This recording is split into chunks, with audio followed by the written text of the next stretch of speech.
So if it's like I'm not initiated still, so if we want to take initiation, but so how can we search our guru? Like okay. Okay. This person is asking that they're looking for a guru, and how do we discover who is the guru?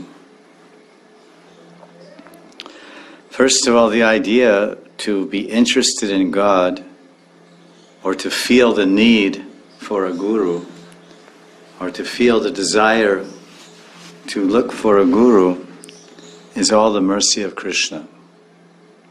Because there are, I don't know, whatever, 5, 8, 7 or 8 billion people on this planet, and none of them have this desire, and none of them have this interest.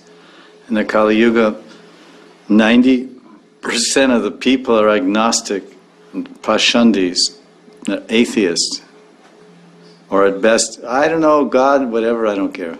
Maybe God's there, maybe not. That's called agnostic. I have no interest. I'm busy. Okay, God's there. He's not there. Doesn't mean anything to me. I haven't seen him. You've seen him? So they live their life. They live and they do what they do, and then they die.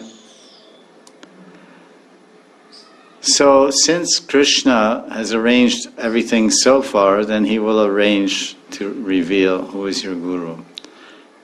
What can you do? You can't do much. You can try to read about the qualifications of guru. What are the qualifications? What are the characteristics and attributes? And then searching, that's Krishna's sending you here, he's sending you there. And you find someone, then Krishna makes you have faith in that person. Krishna inspires you to surrender. So for one person, their guru may be a Gaudiya guru.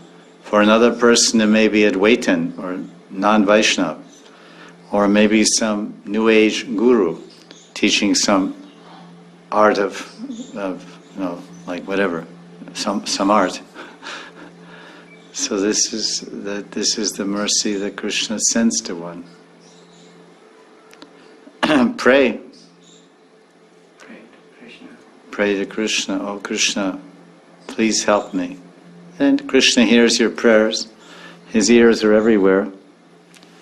When Nanda Baba in Braj Leela, he observed a very strict Ekadasi for the benefit of his son, Krishna. That he would, whatever fall he would get or fruit of that Ekadasi, he would go for the protection and benefit of his dear son, Krishna and Balaram. So next day it was Paran time, and he wanted to bathe, or maybe before, whatever, there was some titi consideration. So he went to the Yamuna to bathe, and then the servants of Varuna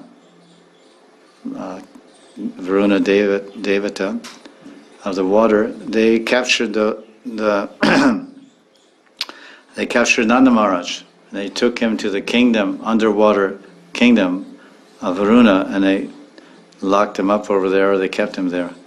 So when all the servants and soldiers and chokidars that were looking after and guarding Nanda Baba, they were screaming, "Oh, help, help, Krishna." So Krishna was in a palace in Nandagram, and Baba, and they went somewhere in the Yamuna, far, far away, very far, several kilometers away to the Yamuna to bathe.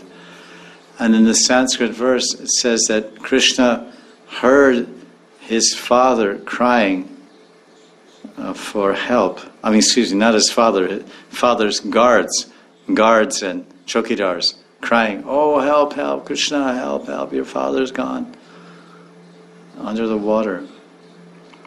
So it's, in the Sanskrit it says upashrutya, like shruti, shrutis, shravanam, shruti, in Sanskrit it means hearing, shruti. And upa means near. So the translation is that Krishna heard the crying and the prayers of the guards of Nanda Maharaj as if he was standing right there. Upashrutya. But he was far away.